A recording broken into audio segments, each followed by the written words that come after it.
Hello et bienvenue dans cette nouvelle vidéo.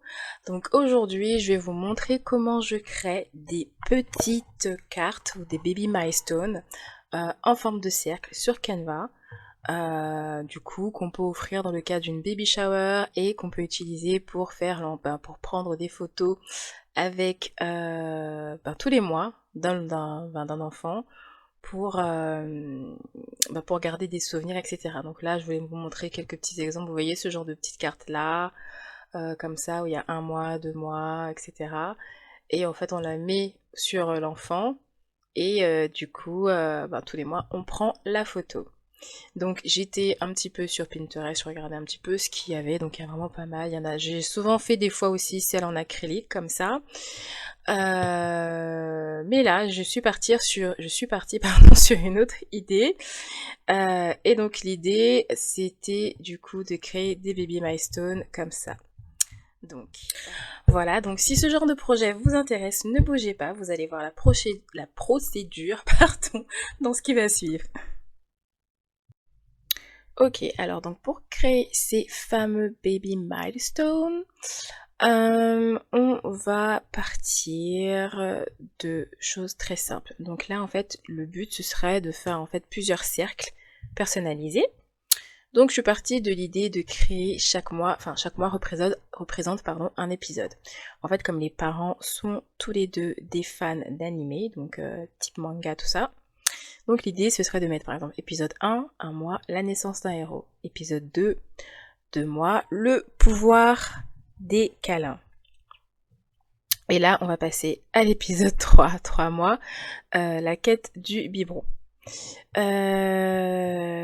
Ensuite, du coup, ce que j'ai fait, c'est que j'ai créé plusieurs petites images avec l'intelligence artificielle. Celles-ci, je les ai faites avec ChatGPT et il y en a quelques-unes que j'ai faites ici avec Midjourney. Je les aime bien, mais en fait, je trouvais que on voyait pas le côté unisexe, c'était pas assez présent là. C'était trop distinctif si c'était une fille ou un garçon. Alors que celle que j'ai faite avec, avec Midjourney, je trouve, enfin avec ChatGPT pardon et Dali, je trouve qu'elles sont beaucoup mieux. Donc là, je vais juste finir de personnaliser le disque 3 et après on va faire de 0 le disque numéro 4. Comme ça, vous verrez quels éléments j'ai utilisés pour du coup créer ces petits cercles. Alors, donc ça, avant de le glisser, je vais verrouiller parce que comme c'est une frame, mon image risque de prendre la place de mon arrière-plan. Et donc le petit bébé, je vais l'ajouter comme ceci. Hop. Et voilà, juste le contour. Donc je vais déverrouiller ça, j'ai oublié de changer le contour. Généralement, j'essaie de faire le contour correspondre à la couleur du fond que j'ai mis. Et voilà. Ok, donc du coup, je vais vous montrer les éléments que j'ai choisis. Donc là, dans la barre d'à côté, vous avez tous les éléments récents que j'ai sélectionnés. Parce que généralement, je fais toujours une petite sélection avant de commencer à créer mes designs. Donc là, comme vous pourrez le voir ici, j'ai généralement, sur la page 6, j'ai tous les fonds que je me suis dit que j'allais probablement utiliser pour faire le fond des Baby Milestone. Et puis j'ai pris quelques petits éléments un petit peu manga-ish pour pouvoir décorer autour, comme j'ai fait au niveau de l'épisode 1, où j'ai rajouté ces petits cœurs là. En fait, je vais pas mettre grand chose parce que vraiment l'arrière-plan fait déjà toute la différence. Donc là, pour créer ce fameux la base. Donc l'idée c'est de mettre déjà. Donc moi j'ai pris une frame parce que je savais que je voulais une frame en fait qui me permet de mettre l'arrière-plan que je veux à l'intérieur. Donc ensuite le but c'est de faire alors le design, j'ai oublié de vous préciser, je suis partie sur du 2000 par 2000 pixels. Donc quand vous êtes dans votre accueil Canva, vous allez cliquer sur créer un design et vous allez choisir dimensions personnalisées, vous allez rentrer les dimensions ici. Moi ils font déjà partie de mes dimensions récentes parce que c'est une des dimensions que j'utilise le plus souvent. Voilà. Donc du coup, là pour ça, maintenant pour personnaliser notre base. Ici, j'avais déjà mis du jaune, du vert et du rose. On va passer à du bleu. On va prendre ce bleu-là. Tac, tac, tac. Donc je vais retourner ici. Donc je vais faire un copier-coller, ce sera plus simple. Ok, donc là pour la frame, on est bon. Ensuite, ce que je fais tout simplement, une fois que j'ai mon arrière-plan sélectionné, eh bien, je le fais glisser à l'intérieur et je me doutais que celui-ci n'était pas bon. Alors, en fait, quand ce sont des fichiers vectoriels, ça veut dire en haut, vous voyez qu'on a les... comment ça s'appelle? Ouais. La palette de couleurs qui s'affiche, c'est que c'est pas une image, en fait. Généralement, dans les frames, on peut mettre que des images et pas spécialement des images, des illustrations vectorielles en fait. Là, quand je clique sur la partie bleue, vous voyez, j'ai la palette de couleurs qui s'affiche. Par contre, quand je plie sur celle qui est rose ici, bah, j'en ai pas parce que c'est bien une image et que ce n'est pas une illustration. Donc, je vais changer, je vais pas partir sur ce bleu là, j'avais celui-ci et celui-ci semble faire l'affaire. Et donc, une fois que je l'ai, juste, je place mon image au centre et elle va prendre la forme de mon cercle. Ensuite, je change la couleur de la bordure.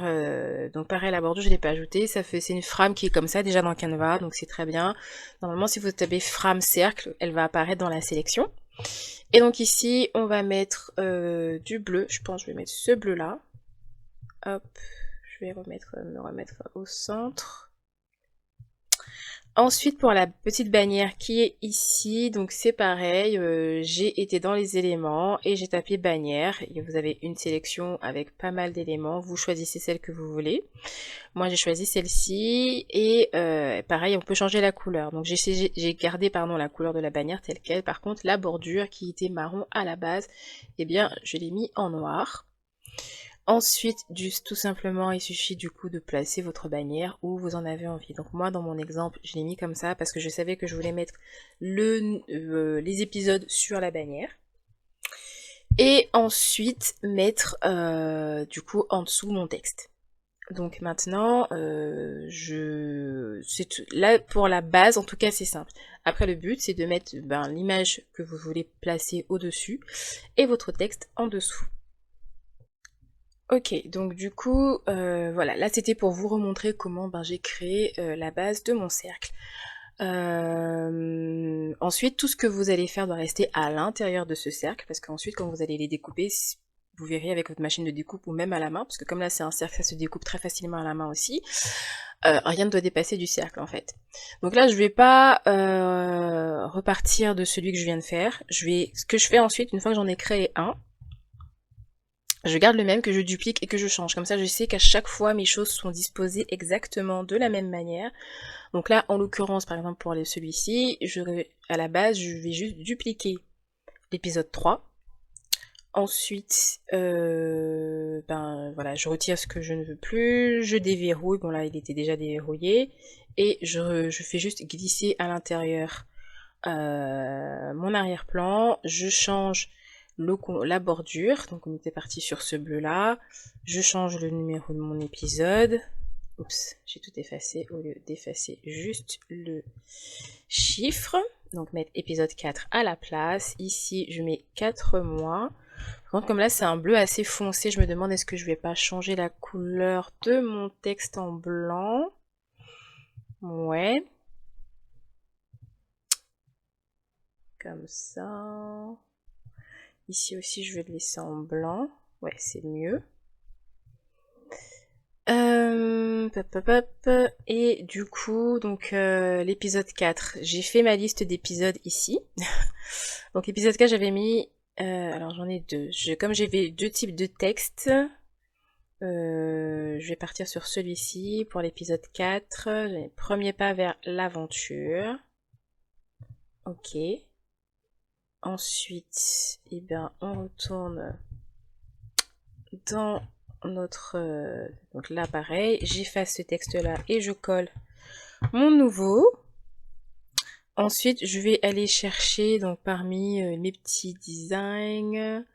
Premier pas vers l'aventure. Donc on va dire qu'il commence à comment dire, j'allais dire à crawler, mais oui, bon, vous voyez l'idée. Donc du coup, on va prendre cette image-là, je pense que celle-ci fera l'affaire.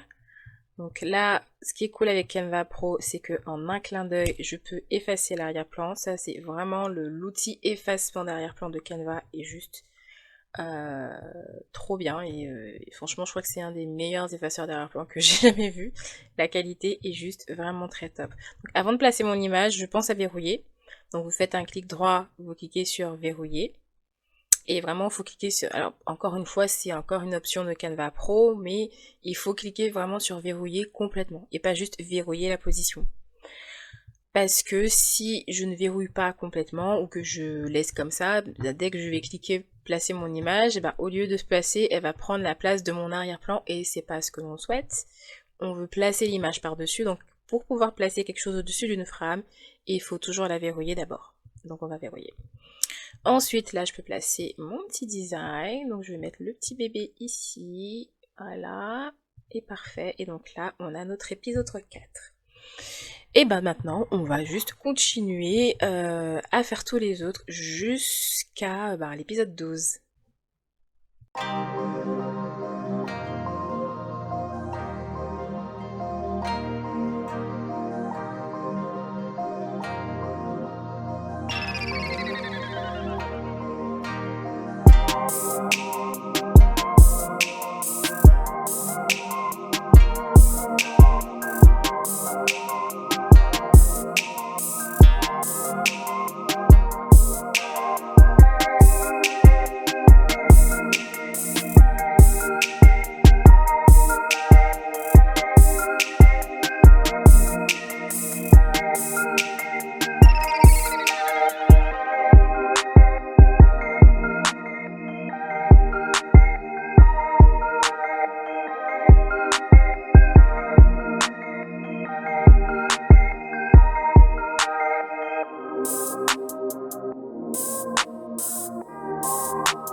Alors donc voilà, j'ai terminé de designer toutes mes étapes, donc tous mes épisodes. Donc là, on a bien l'épisode 1, épisode 2, épisode 3, 4, 5, 6, 7, 8, 9.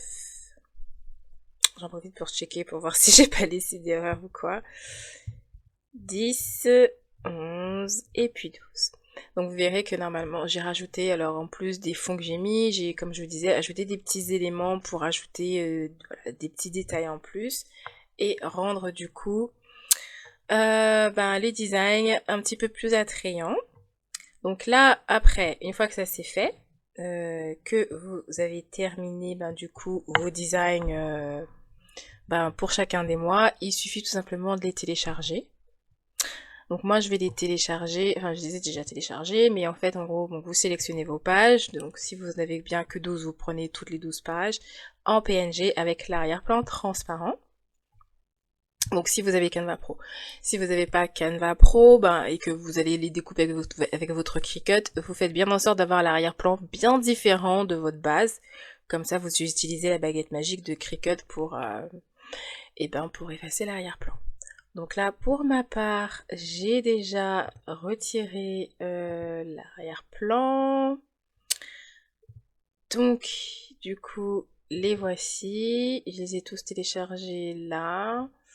Et maintenant, je pense que je vais tous les réimporter dans Canva. Parce que du coup, ça va me permettre pour créer mon contenu, etc. Mais surtout, je vais pouvoir déjà préparer une base. Je pense que je vais les découper avec ma silhouette. Je sais pas trop. Mais bon, en tout cas, je pense que je ferai au pire une autre vidéo là-dessus. Je vais pas filmer la découpe, etc. Bon, si vous êtes intéressé par ça, vous me direz, mais de toutes les manières, j'ai déjà montré, c'est le même principe que quand on veut couper des stickers, ou quand on veut faire des cake toppers, ce genre de choses-là. Le but après c'est de les importer dans le design space ou dans Silhouette, vous adaptez la taille en fonction de ce que vous avez besoin. Je pense que moi je vais les faire aux alentours de peut-être 10 cm, histoire que quand on fait la photo, ça se voit quand même assez bien. Et puis, voilà. En tout cas, écoutez, voici pour la création de ces baby milestones sur Canva. J'espère que cette petite vidéo vous plaira et que ça vous inspirera pour créer les vôtres. Je trouve que c'est toujours sympa comme idée cadeau, en tout cas pour une jeune maman, une baby shower ou quoi. Parce que du coup ça fait des souvenirs pour la maman et aussi pour le bébé, enfin pour quand il grandira, etc. Donc voilà, écoutez, je vous dis à la prochaine, dans une prochaine vidéo. J'essaie de revenir un petit peu plus souvent sur YouTube et de développer un petit peu plus mon contenu sur d'autres choses que je sais faire et pas que sur la papeterie personnalisée ou la création digitale, mais en tout cas c'est sûr que je ferai plus de contenu sur Canva et sur des choses que je crée avec cet outil là qui est vraiment mon outil préféré. Bon, en tout cas, n'hésitez pas à me laisser un petit like, à partager la vidéo si vous avez des personnes qui pourraient être intéressées par ce genre de vidéo là. Et puis je vous dis à la prochaine dans une prochaine vidéo. Bye!